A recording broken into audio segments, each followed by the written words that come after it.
Today on Cloud's Law, we're going to learn how to lock down the chain. I'm one of those people that, as I got older, definitely suffered the consequences from not sticking to the good habits everyone tells you to stick with when you're younger. Yeah, I'm talking about flossing. Look, I kind of have an excuse. The tap water where I grew up was really good and highly fluorinated. I didn't have like any cavities until I started college, but I paid the price later in life because I started drinking different water. And you have not lived until you've been on a work trip to some remote location and had to get an emergency crown thanks to a protein bar. Now, let's stop that any of you are thinking about this analogy is about anything other than identity and access management. Way back in our very first Assume the Role lab, we learned about IAM roles and cross-account access. And in this series of Epic Automation, we've already created a centralized role for our cross-account event bridge.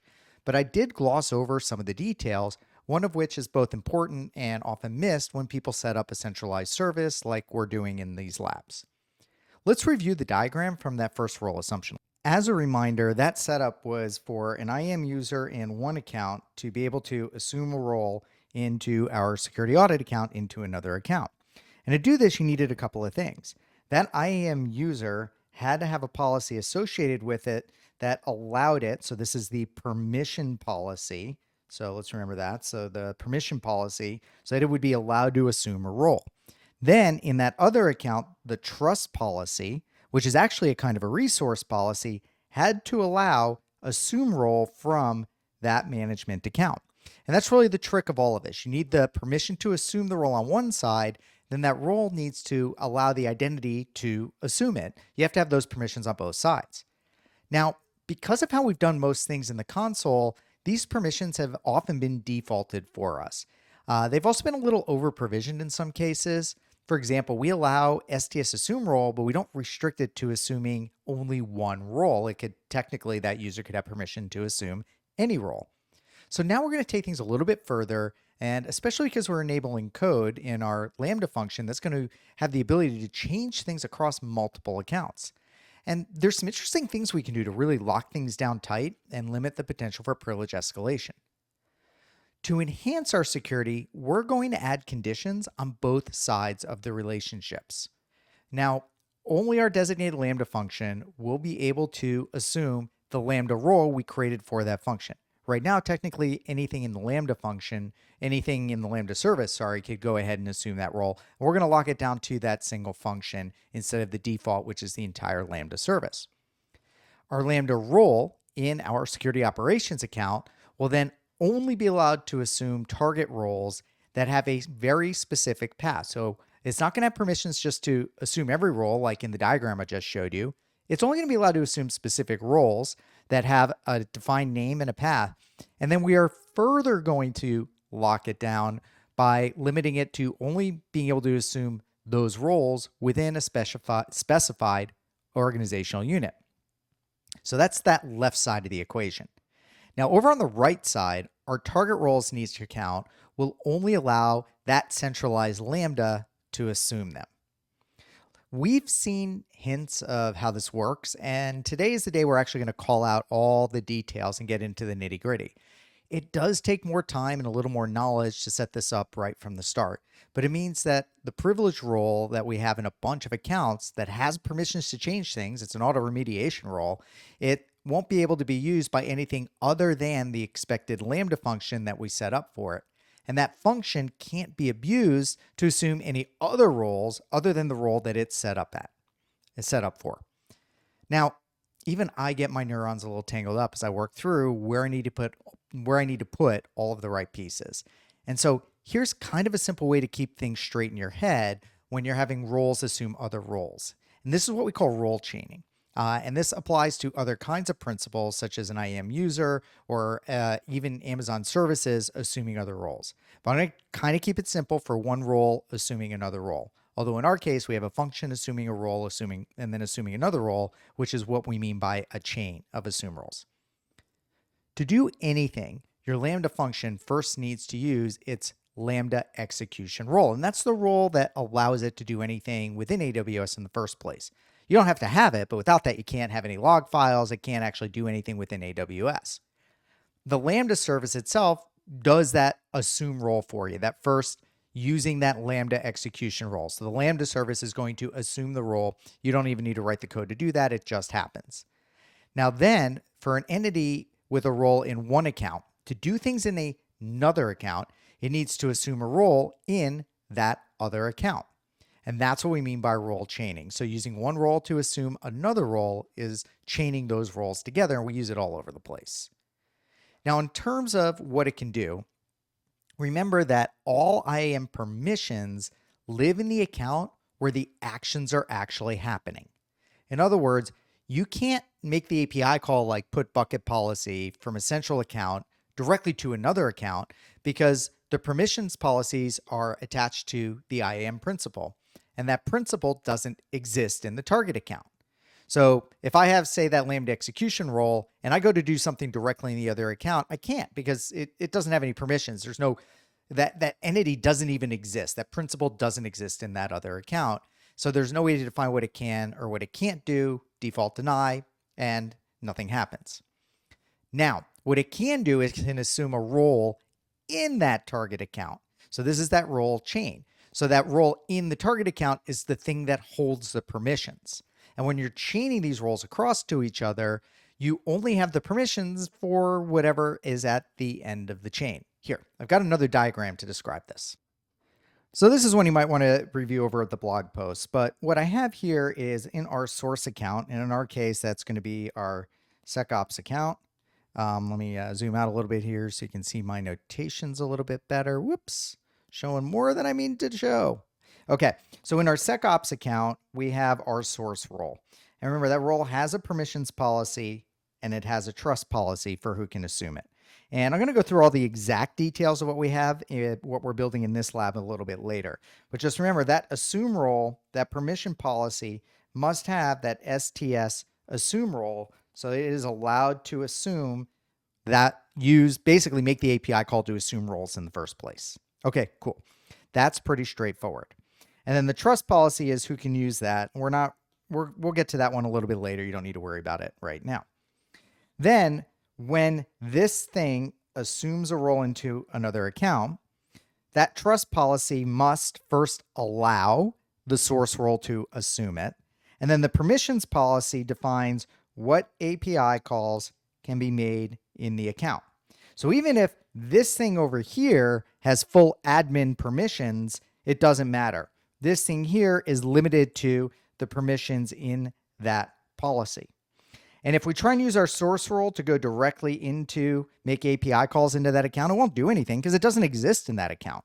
The only thing that will work is this magic little assume role to let it use this target role, and then the permissions of the target role are what are used to make any API calls within that account.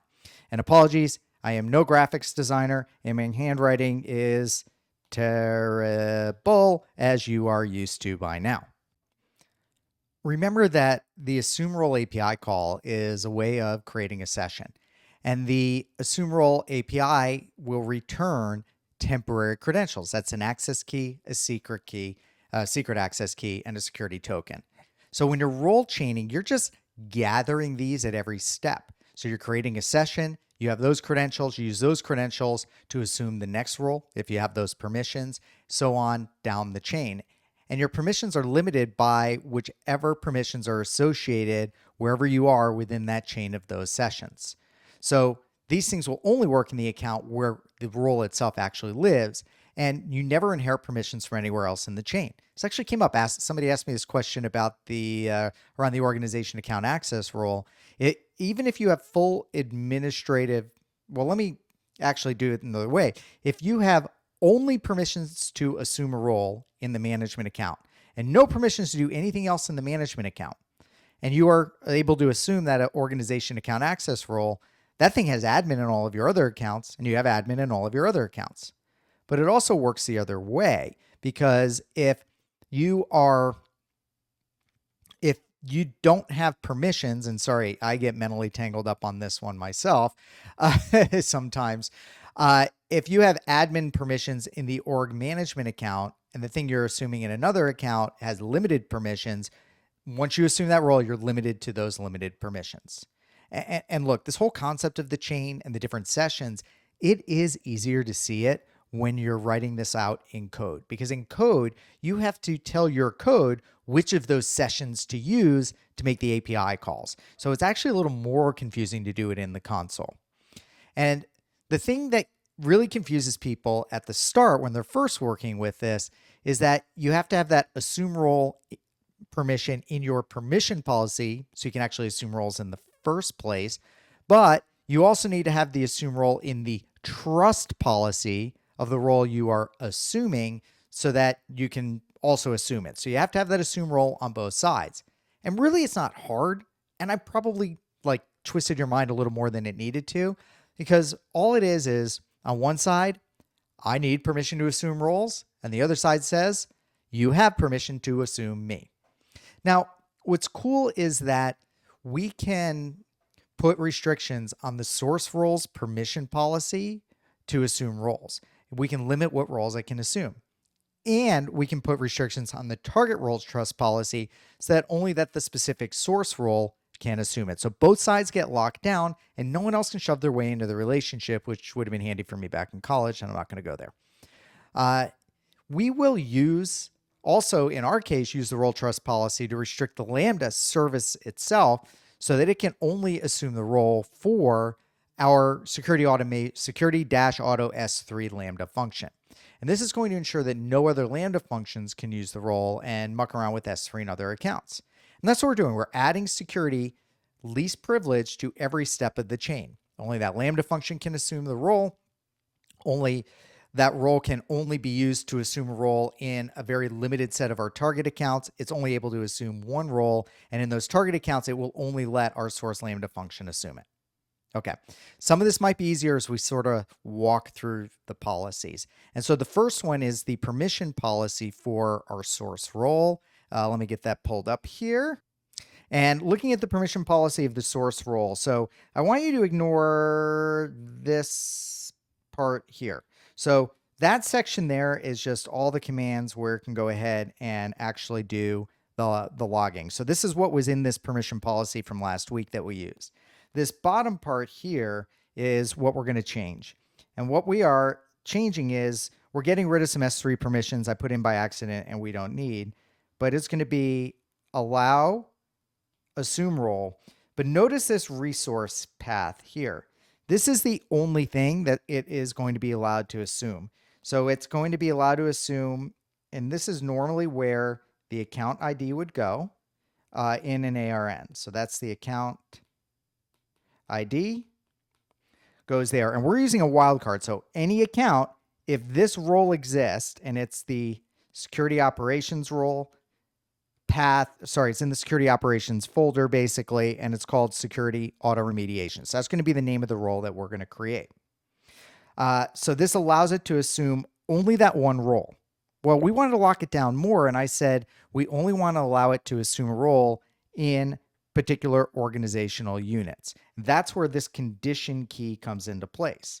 So this is a special way of writing that it will only be the condition, so only if it is true that it is in our specific organization path, which we're going to show you how to build that out a little bit later as we get into the hands-on in the lab. That's going to limit it to just our workloads organizational unit. That's how we're going to go ahead and set this up. Now, why are we restricting to just that organizational unit? Because this is a powerful auto remediation role. And in case somebody like gets in and creates something with that same role name in like our security operations account or our IAM account, they're not going to be able to go in and actually take advantage of this. So it's really just locking things down to least privilege. Now, here's what the source roles trust policy looks like. Remember, the source role is the one in our security operations account that has the permissions I just showed you. So this should look familiar. We have allow the Lambda service, because that's what's required when you're using Lambda functions. You have to let the Lambda function assume the role on behalf of, or sorry, the Lambda service assume the role on behalf of your Lambda functions. But that assume role command is only going to work if the source ARN, and that is the thing that is trying to assume the role, is our specific function that we named. Now you're going to have to insert the account ID when we go ahead and paste this in. It's pretty straightforward and easy. So this locks it down so that only that one named function can assume this role. Well, why do I care about that? Because that's going to make sure that if somebody created another Lambda function, they couldn't assign this role to that function and then gain access to all of our other accounts. Okay, so I've got one more to show you. Let's go ahead and look at the target role. Now in this case, because we're going to be building this with CloudFormation templates, I'm just showing you the CloudFormation template we're going to use, but it'll make sense. You get used to, you'll notice that there's a lot of overlap in what these things look like. So I cut out a little bit, but this is the role that we're going to create in all of those target accounts, those workload accounts. And we're going to create this technically only in 2 accounts, but it's going to be created automatically anytime we create a new account in workloads. All right, quick fix there. So this is a CloudFormation, and this is the role that's going to be created. Remember I said we're going to set that path. So we have that security operations path, and we have the role name. So it's the security auto remediation is the role name.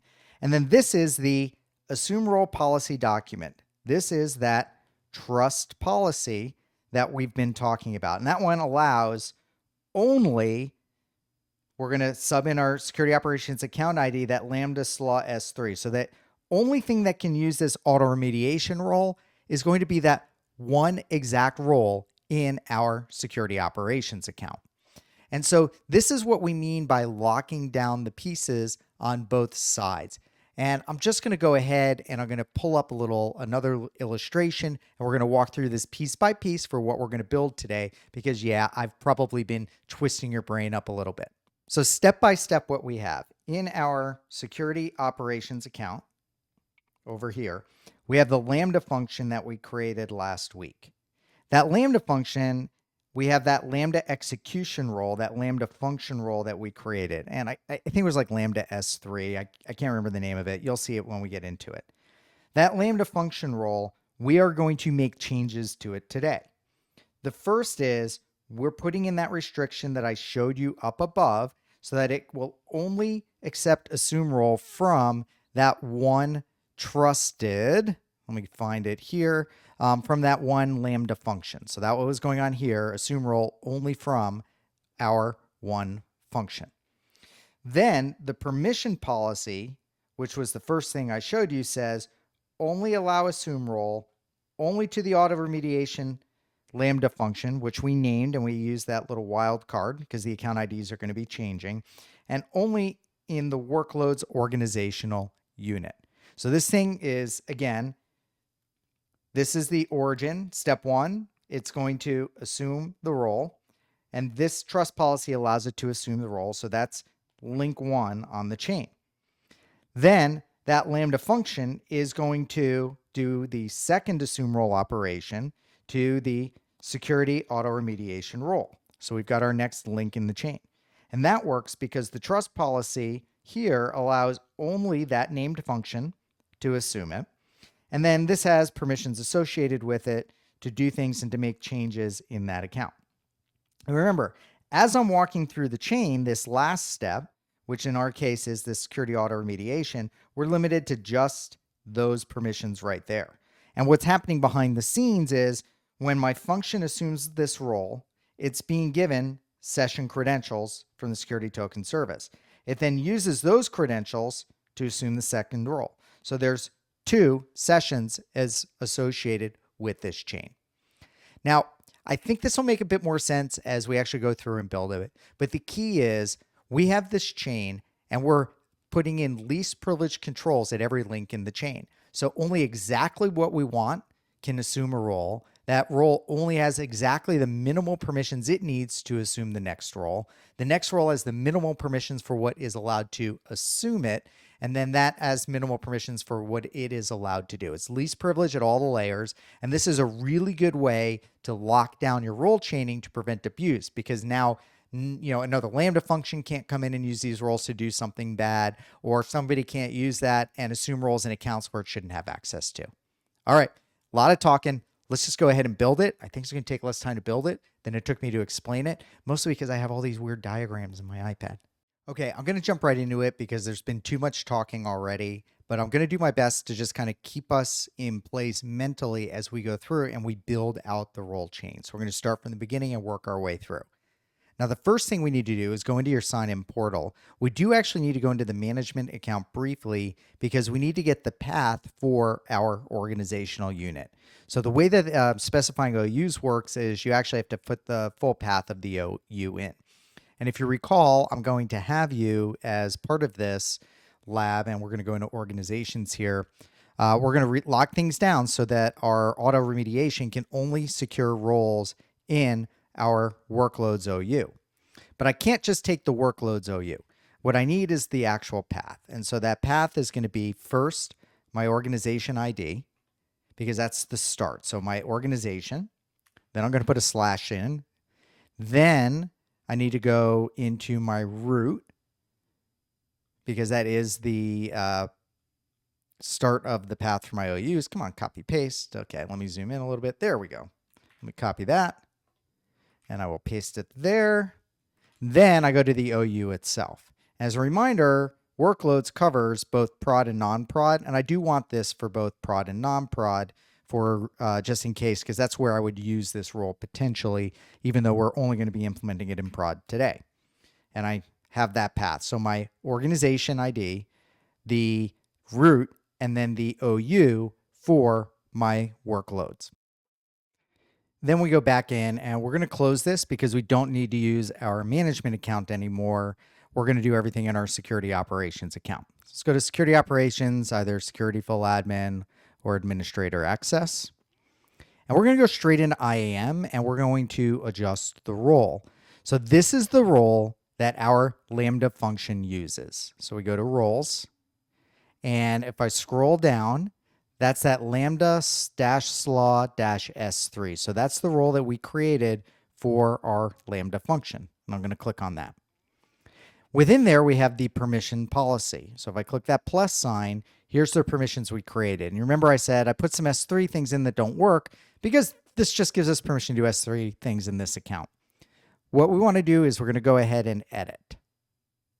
And then when I click edit to pull those permissions up, go over into the blog post, and let me go grab that, and I'll be right back.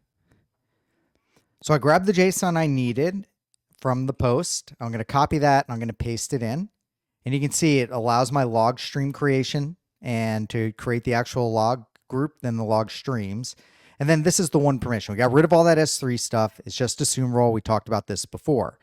Now, the path, in the resource, we don't need to worry about the account IDs because that asterisk, that wildcard, zoom in here, is going to work. So this means that any one of our accounts, as long as the role security operations / security auto remediation exists, this is going to work. But I do need to put in that resource org path with a /* at the end. Why the asterisk? Because remember, we want everything in the workloads OU, which includes multiple accounts and 2 other OUs because they're nested, our production, our prod, and our non-prod. So let me go pull that up. I have my path, and I'm going to copy it, and then I'm going to go back over, and I will paste that path in, and that takes care of that. So now it can only assume that role and only in that OU. And there's, you know what, one thing, I'm going to pause for a second. I want to double check my path. I can't remember if there's needs a slash in the front, and I maybe messed that up. So let me go check that real quick. Okay, good. I actually got that correct on the first time. So let me scroll down. I'm going to click next. Oh, and before I do that, remember, this is the permission policy for the role our Lambda function is going to assume. And the only thing that that Lambda function will be able to do is create its own logs and assume our auto remediation role. So this can't actually even do anything else in this security operations account. That's exactly what we want. I'll click next, and then I'm going to click save changes. Now the next thing we want to do is we're going to go to the trust relationship. And this is the default. Any Lambda function can assume this role. That's what it says. Let's go ahead and fix that. So I'm going to pull that out, and I'm going to pause and then grab my updated trust policy. And you're going to see in a moment, I also need my account ID, but I'll just show you how to do that. I got the policy. Let me paste it in. And this is going to say it can Lambda can assume a role, but only if the source is our Lambda function. Now, this is going to be different for all of us. And I'm going to go ahead, let me zoom out to do this. I need my account ID. Very handy. Click in the upper right hand corner, click that copy paste, paste it there. Now, this only works this well for all of you because you're using all the names as I've been telling you to use it. If you get in any of these labs, and this is why it's so important, and like if you change the name of your Lambda function, then you would have to go pull the full ARN. But we're all set there, and we're going to update policy. So our trust policy is now all set appropriately. So what does this say? Our Lambda S.L.A.W S3 role, that role is allowed to assume only our autoremediation role and only in our workloads OU. And this role can only be used by our specific named Lambda function. Now, obviously, it can be an issue if names change. Amazon's got some actually interesting things it does on the back end, which is, we'll do a future lab on that. It's just kind of a fun thing. They make sure that names are not reusable, so you can't just create a name. There's weird IDs and stuff they do on the back end. Okay, that's it in our source account for identity and access management. Now what we're going to do is we're going to pull our cloud formation template, and we're going to deploy our target role into all of the accounts in our workloads organizational unit. Going back in, we go to cloud formation. Okay, so we want to go into StackSets. And then remember, these are service managed, not self-managed, because we're have a delegated administration and we're pushing these throughout our organization. And create StackSet. So we're going to stick with the service managed permissions because that's what allows us to push into other accounts. And we do have a template, and let me go grab that from the blog post. Pasted that template in and click next. We're going to call this one autoremediation role because that's what it is.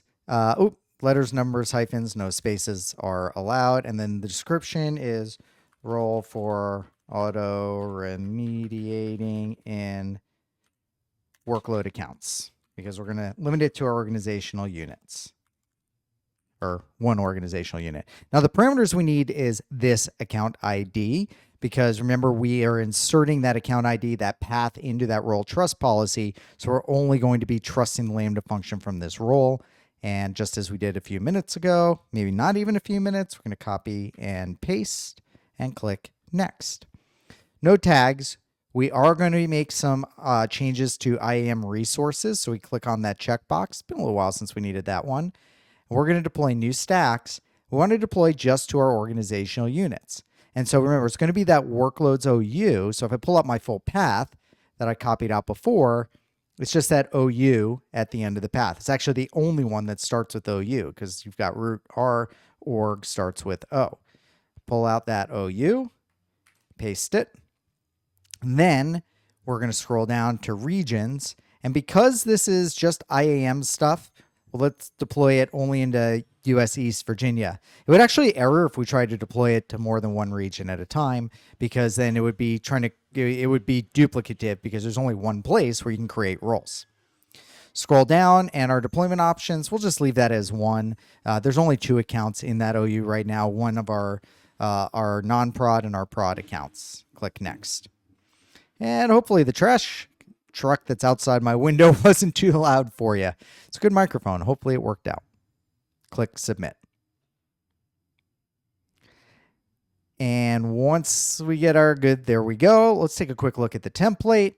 So what we're doing is we're pulling a parameter, which is our security operations account ID. We are in our security operations account, and then we insert that into the path. So this is the role trust policy, and it says that only the ARN of our Lambda S.L.A.W S3 role. And the reason, again, we're using the variable is you're all running a template from my account that you've copied into your account.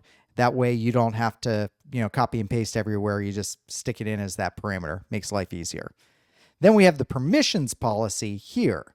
And so the actual permissions policy, as opposed to the resource policy, Has us some read actions for S3 and some write actions for S3. Hopefully I got those right, but you know what? Not even a big deal if I didn't, because we can just go into StackSets, we can update it, and we can push that new update out. Last thing is I'm going to check to make sure it deployed properly, which I've been talking enough, and trust me, you're probably tired of me talking, but if I go to stack instances, and I should see 2, both succeeded, Bob's your uncle, we're all set. As a reminder, here's what we did in this lab. We have our Lambda function. We created that in the last lab. And we have the role that our Lambda function uses to do things. This week we did 2 things. First is we changed the permissions of that role so it can only be used to write its own log files in this account, and that it is allowed to only assume this security auto remediation role in our target accounts and only within that workload's organizational unit. Then we further locked that down by saying only our one specified Lambda function can use that role. So the Lambda service can't use that for anything else. So it's really locked down tight to least privilege. Then we went into StackSets and we deployed that auto remediation role into all of our other accounts. It has some S3 permissions, but that trust policy says only that Lambda role is allowed to assume that auto remediation role that's making those changes. If you have any questions, hit me up. If you're a pro member, you can just drop into the Discord or come into one of the open office hours. Non-pro, send me an email. I do try to respond to all those as best I can. Really is important to understand role chaining and the difference between that permission policy and the trust policy, and how we can lock all of these things together to make sure that our entire chain is secure and least privileged at every step. Have a great week.